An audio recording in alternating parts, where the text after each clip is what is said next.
What's up guys, welcome to Munchkins Gaming, where we take your gaming to the next level. This is Munchkins logging in to bring you another Dissidia Final Fantasy Opera Omnia video. And in today's video we are going to take a look at my monthly series, Should You Start Playing Dissidia Opera Omnia, for March 2021.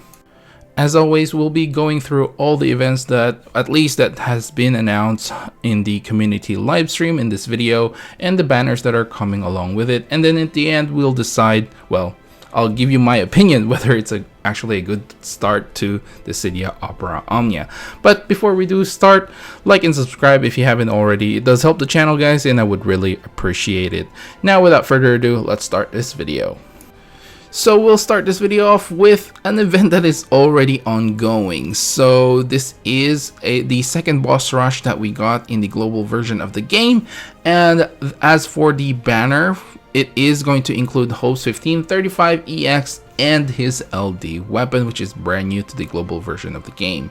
You still have the chance to grab Ultimuse's burst weapon if you haven't done so already, and you also have the chance to get Shadows and Cloud of Darkness's EX weapon, of course, alongside with their 15 and 35 CP weapon. So the next one we've got is at the start of the month. We are going to be getting the Crystal Awakening batch. These 6 characters will be getting their level caps increased to level 80, which are Anya Knight Gao, Saz, Snow, Alice, and Cater, and they will also be getting the super synergy for the Divine Ramu, which is a permanent content in the game right now. As for the banners, you have the chance to get, Anya Knight's LD and his burst on one banner alongside with Snow and Cater's EX, and the other banner will feature Gao's LD once again. So if you missed out on Gao or if you've actually skipped him beforehand, this is an actual time to grab it, since we only have 2 Earth Impaler / Enchanters currently right now. So if you passed on Guy as well, then Gao is probably the Earth Impaler / Enchanter for you. We are also getting the Act 3 Chapter 1 Part 1 of the story quests, and I guess this is part of that banner. And also to accompany the latest release of the story chapter in Act 3 Chapter 1 Part 1 is also the 9 million Dallones campaign, which will be getting free gems, so really appreciated, just like Anya Knight says. So there will be new world hunts here as well, which you can exchange for draw tickets. Now, moving on to March 5, we have the chance to once again get the Sword Maiden, and this will be releasing her LD weapon as well. So as the banner for this one will obviously feature her 1535 and EX weapon alongside with her LD.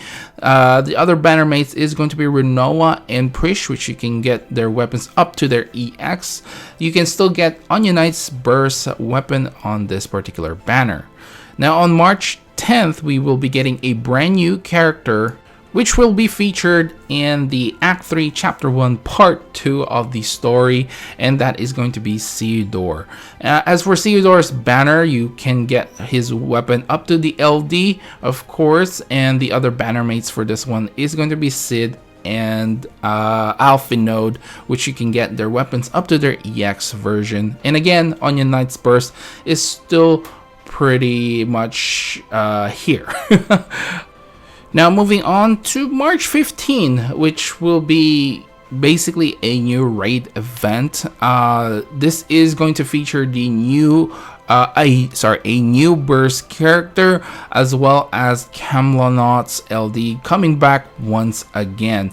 So the banner for this one is going to feature Paladin Cecil's LD and burst weapon on one banner, and the other banner will be featuring Camelot's LD and Paladin Cecil's burst weapon as well. So there's the banner themselves. So yeah, this is a pretty hyped up character, and I think deservingly so.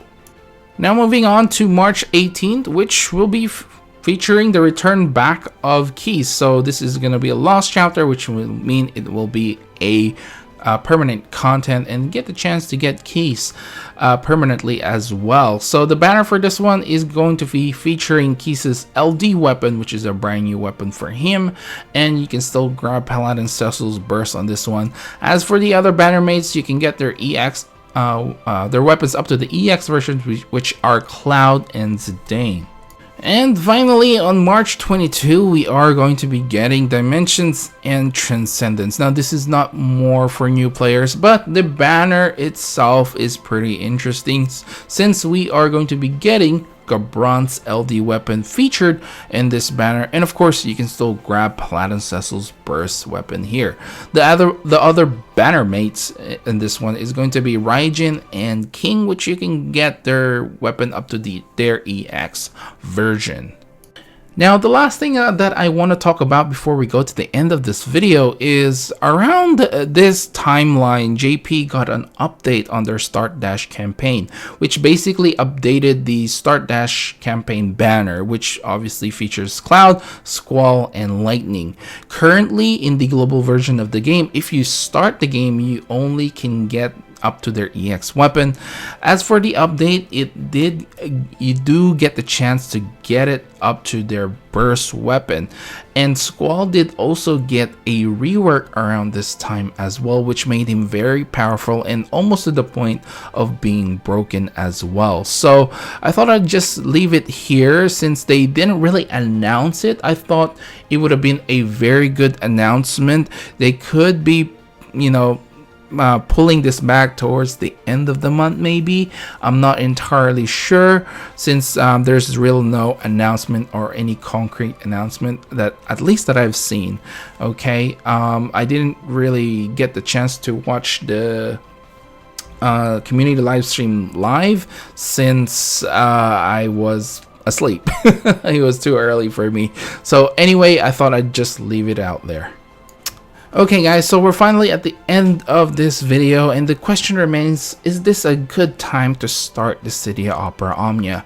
While I would say it's not the greatest lineup in the month, and since we're just coming off the anniversary month, it's kind of hard to say that this month is going to be much better than last month, since we had a lot of global firsts and, you know, a lot of surprises, a lot of free pulls. I guess for every single banner we still get some free pulls here. It's still kind of extended to the month of March, so we still got, you know, Hope's banner, which received a free multi. Then we get the next three banners, I believe, still get a free multi draw on those. So it's not exactly the greatest, but I think this is a pretty good time to start as well, especially if they do update that Start Dash campaign banner.